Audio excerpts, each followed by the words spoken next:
barnaamijka alifbeetada afka Soomaaliga. Haddaad channelka ku cusub tahay, fadlan subscribe saar.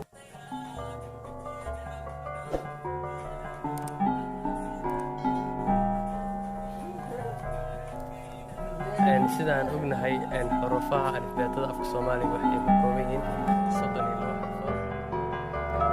sidaan horubna ku sheegnay 32 xarfood waan qornay. waxaan u kala saari doonaa ilaa 3 qaybood insha Allah. waxay kala yihiin lambar 1 madaxley,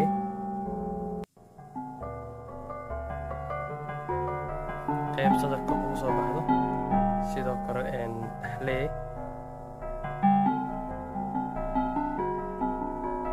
iyo qayb saddexaad oo ugu dambaysa waxaan dhihi doonaa insha Allah dubley. waan qori doonaa qaybta koowaad.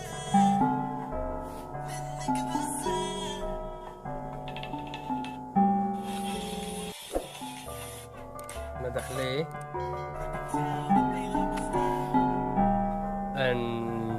waan bilaabeynaa insha Allah. ba aan ka bilaabeynaa ta qa da sha da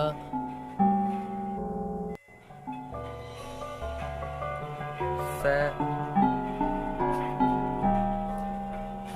ka la iyo ha. insha Allah waa 10 xarfood. waa 10 xarfood. halba, lababa oo isku darsan, iyo 3 ba oo isku darsan.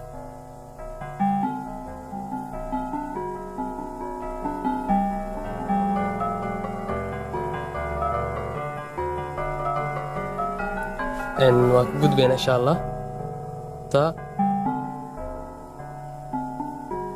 2 ta,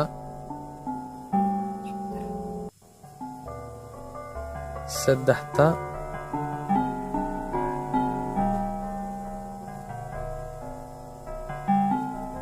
marka waxaan qoraynaa xaraf ba ka bilowdo iyo xaraf ta ka bilowdo.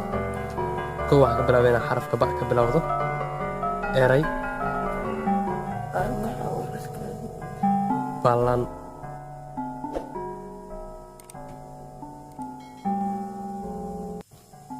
balan waxa ay ka kooban tahay ba oo aan hadda baranay, iyo a oo aan arki doono insha Allah, iyo la,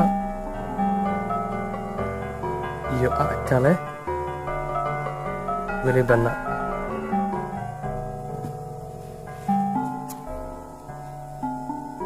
sidoo kale waxaan qoraynaa xarafka ta.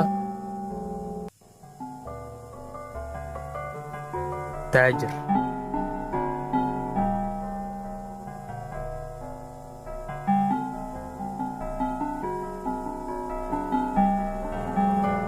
taajir, taajir waxay ka kooban tahay ta oo aan hadda aan baranayno, 2 a iyo j ama ja, iyo r oo 3 nooc oo baran doona insha Allah. mid noocaas iyo mid kaloo noocaas insha Allah. waxaan ka tagnay i intaas waxaa ayadana ka koobanta insha Allah. biliis hadda channelka ku cusub tahay subscribe leh.